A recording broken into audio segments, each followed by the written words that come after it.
Hello and welcome back. Short highlight here if you're watching this on the YouTube highlights. This is the beginning of day 10. I think at the end of day 9, I accidentally say it was the end of day 10. It, in fact, was the end of day 9. This is the beginning of day 10, and yeah, we're going to finish hooking this thing up, is the plan. So we got copper, nickel, creosote needs to come in, molten glass needs to come in, a fuel oil needs to come in, lead needs to come in, etc. There's a couple things to bring in.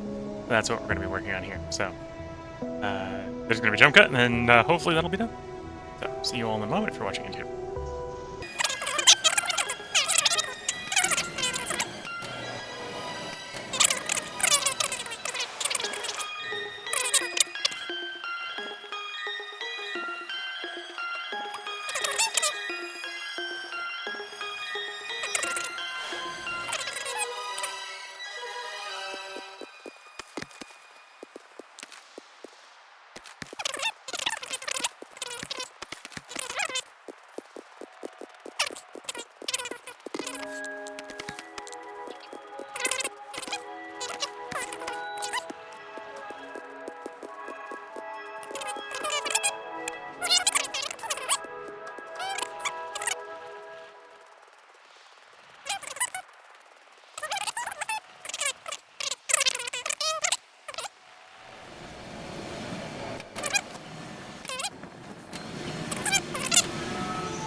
There we go.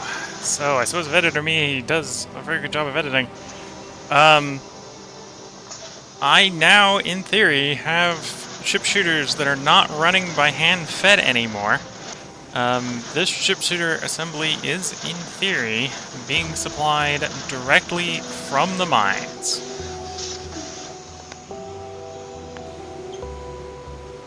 Where to start with the build review for this portion? Here we've got the solder. Solder's got lead coming in from the lead mine. The lead mine isn't done, which is why you haven't seen a build review for that. It's running, but it's partial. And then besides that, that takes in some of the tin, which comes from the tin mine. When I'm done with the build review here for the chip shooters, I'll actually go do a review of that tin mine. The tin mine isn't enough to keep this running at full speed, so this thing isn't going to run at full speed, to be fair. It's much like the bus, where the bus is like a belief that it will one day run at full speed. But yeah, there's not enough tin on that tin mine. But for the moment, as you can see, because the lead hasn't been flowing and other stuff hasn't been flowing, it's enough for the short term. It is actually running, although the lead still hasn't arrived from the lead mine. I actually started it up with a little bit of lead from the inventory, but that is actually connected to the lead mine. So that's the solder. We're going counterclockwise. We've got high power resistors here, taking tin, glass, and coke. Tin, once again, coming from the tin mine. Coke coming from our coke line, coming from petrochem stuff. And then we're making glass on site from over here. This is running off of shale oil, and I don't actually have enough shale oil. I'll need to fuss with that a bit, I think, in the future. But for the moment, it's made enough glass, that's not a problem. Next up is ceramics, which is ceramic and tin plate. Again, tin. And we're getting ceramics in from the old ceramic setup that we have right feeding the main bus. Got air core conductors, again, ceramics. And then over here we've got the copper coming in to turn into the copper cable to make those. Then we got vacuum tubes being fed with copper and iron and glass as well. And graphite. We're making graphite from the coke right here. Same coke line coming over from petrochem. And then we have the printed circuit boards over here. Printed circuit boards are using Formica, copper, and vacuum. Vacuum is over here. We're doing the vacuum for all things that need vacuum. The Formica is being processed here. Right now, the formaldehyde is actually the old formaldehyde setup. I will be wanting to build 2 more of those to get it up to speed to properly fulfill this, which is why it's not running at full speed, but we do have Formica, and I'll probably do a short build review when I do the effective tripling of that, when we get to that bit. Got tar coming up from petrochem. We're using that to treat the wood here. We've got cellulose here using limestone and wood. Limestone from over there. One of the processes uses saline water. We got stone coming in, added to water to make saline water. That goes... that goes into zinc batteries. So zinc batteries, that's something I didn't cover earlier. Copper and zinc come in. Zinc, again, coming up from a partial mine. So the mine isn't running fast enough to actually run this at full speed, but it isn't running at full speed, so that's fine for the moment. It doesn't need to be hand-fed anymore, which is a big improvement over what it was before. And then we've got fiber and lumber. The lumber is coming. Oh, and you can see lots of sap. The sap isn't quite done. I haven't put all the sap trees in. We got wood coming from over here,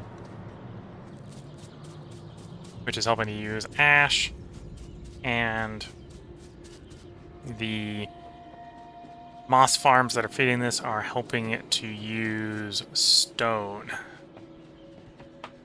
And the moss farms over here that are now all running. And we got some soil making muddy water to get these running. You do? So this setup's running. If anything, we were actually backed up on wood, which is why it's not running.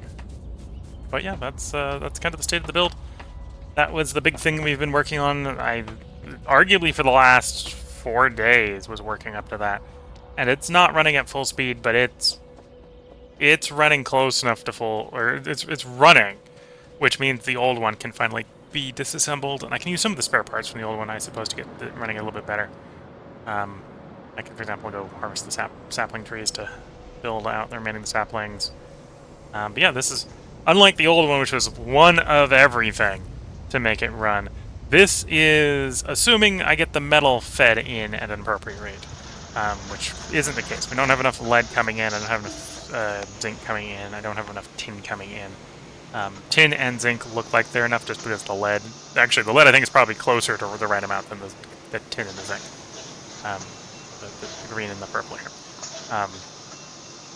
So as a side effect, as this catches up the rest, we're probably going to fall behind. But yeah, in the moment you can see we're making simple circuit boards.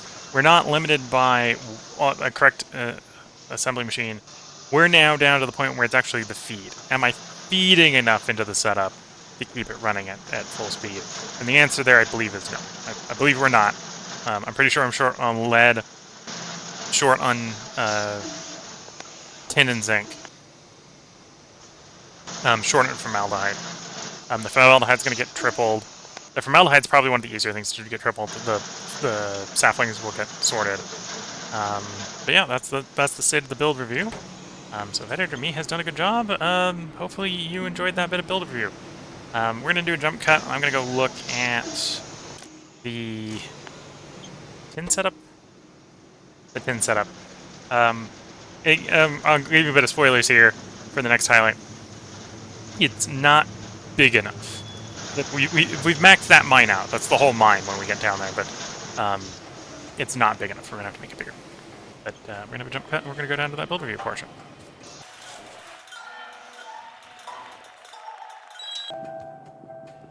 Okay, so if Editor Me is doing a good job, we've come back from the jump cut. This is the tin mine, so you can see I've utilized the tin mine to the maximum efficiency, and up top here we have the mine itself, which for the moment is backed up, but this is because this is actually the first of the 3 fluid mining drill areas that I fixed, so that it runs. It doesn't have to be hand-fed anymore. This is not going to be enough, although I think this is like half of enough. We need 2.3, and I believe this is outputting 1. About 1. So it's about half of what we need. So as the simple circuit board process properly spins up, this should be running constantly. But that's a good step. And yeah, this is the first fluid drill setup that is fully assembled. You can see the aluminum one over there that hasn't been fully assembled. Zinc hasn't been fully assembled. Lead hasn't been fully assembled. Zinc and lead are belted to where they're going. They're blueprinted out. I think they're just fluid mining drills short. We're waiting for the bus to build those. But yeah, so this is where this highlight's going to stop. I'm going to get to building some other things. I actually might do some disassembly at this point rather than building, because I think it is time to finally bring a lot of the old base officially offline. So the next highlight will probably be me adding things to the bus. Rather than... Oh, it'll either be me adding things to the bus, or it'll be more fluid mining drills if I get some more assembly of... some more of those mines complete. So, if you're watching in the YouTube highlight, catch you in the next highlight.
suppose it is, once again, time to bring back, assuming Editor Mead has done his job, YouTube for highlights. So, the big highlight here is that we've tripled Moondrop generation.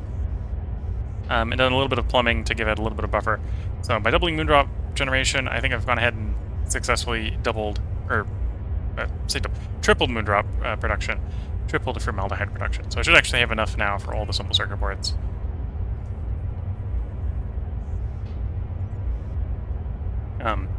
We haven't fixed the other problems with the simple circuit boards. There's still not enough of the other metals that are feeding into it, but we are a step in the right direction.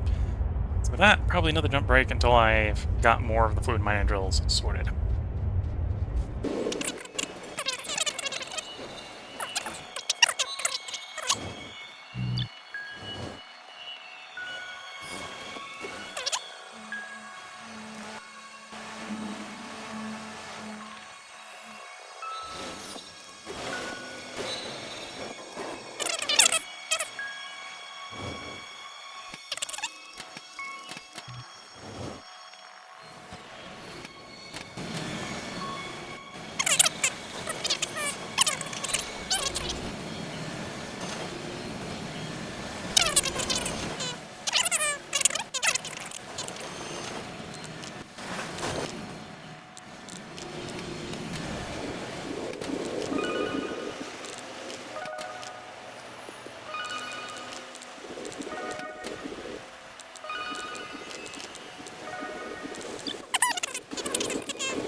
Yeah, build review time.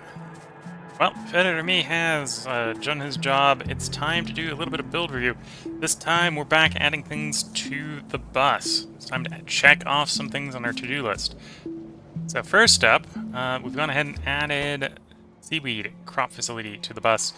I need to plumb it in. I forgot to plumb it in, but we'll go plumb it in a moment with water.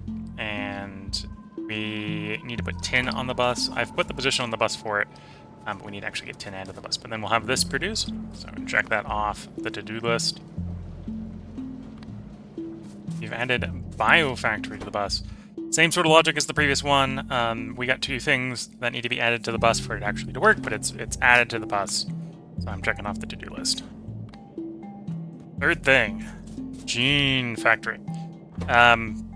It uses the previous one as an input, uses the 30 kiloliter tanks to the right as an input, and then in addition to what the previous one needs, it also has a new thing it needs added to the bus. But again, this is assembled, it just needs those things added to the bus, and we've made those things, we just haven't attached them to the bus yet, so we're going to check it off. In addition, if we come up here, you'll see that the simple circuit boards are now on the bus. We, in theory, have put them into some construction, so new automation and simple circuits at this point has been done, so we're going to check that off the to-do list. We made concrete and reinforced concrete before, but these aren't... Actually, we've definitely done the first portion. I haven't actually done the second portion, so I'm not going to check this off. I'm going to check fluid drills off when we have all the fluid drill mines actually done being built. Because until then, they should be checked every once in a while in case I need stuff from them. That's why I got them on the checklist. And yeah, we're going to continue to work through the checklist here. I'm going to go check up on the fluid drills, add a few more drills to the setup while we wait for the bus to catch up and then remove belts, because the bus is big and long, and I actually go through a lot of belts at this point trying to get items onto the bus to the end of the bus where they get put into a thing. Yeah. If you're watching on YouTube, this is probably where we're going to put the end of the highlight. We'll catch you in the next highlight.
But that is, I suppose this is going to be another build review time. We now have built out and properly put together this lead mine. Again, I don't necessarily know if this lead mine is large enough to meet the simple circuit maker.